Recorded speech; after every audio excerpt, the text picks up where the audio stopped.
ഭാരതത്തിൽ 42,000 കോടി രൂപയുടെ വൻ നിക്ഷേപം വരുന്നു. പ്രധാനമന്ത്രി നരേന്ദ്രമോദിയുടെ UAE സന്ദർശനത്തിലാണ് ഇത് സംബന്ധിച്ച പ്രഖ്യാപനമുണ്ടായത്. ഭാരതത്തിലെ അടിസ്ഥാന സൗകര്യ വികസന മേഖലയ്ക്കും ബാങ്കിംഗ് രംഗത്തിനുമായി UAE ഈ തുക അനുവദിക്കും.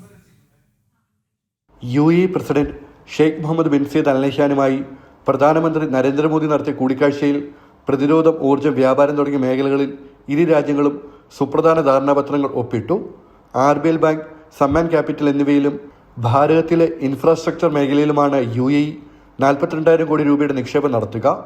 ഇതിനു പുറമെ ദ്രവീകൃത പെട്രോളിയം, ഗ്യാസ് വിതരണം ചെയ്യുന്നതിനും സ്ട്രാറ്റജിക് പെട്രോളിയം റിസർവ് സംബന്ധിച്ചും പുതിയ കരാറുകളിൽ ഇരു രാജ്യങ്ങൾ ഒപ്പുവെച്ചു. ഗുജറാത്തിലെ വടിനാറിൽ കപ്പൽ അറ്റകുറ്റപ്പണിക്കായുള്ള ഷിപ്പ് റിപ്പയർ ക്ലസ്റ്റർ സ്ഥാപിക്കാനുള്ള ധാരണാപത്രവും ഇതിൽ ഉൾപ്പെടുന്നു.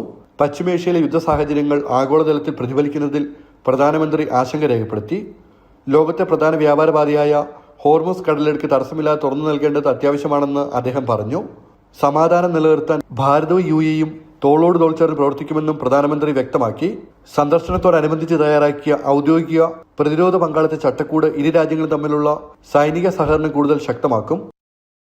ജനം, ദുബായ്.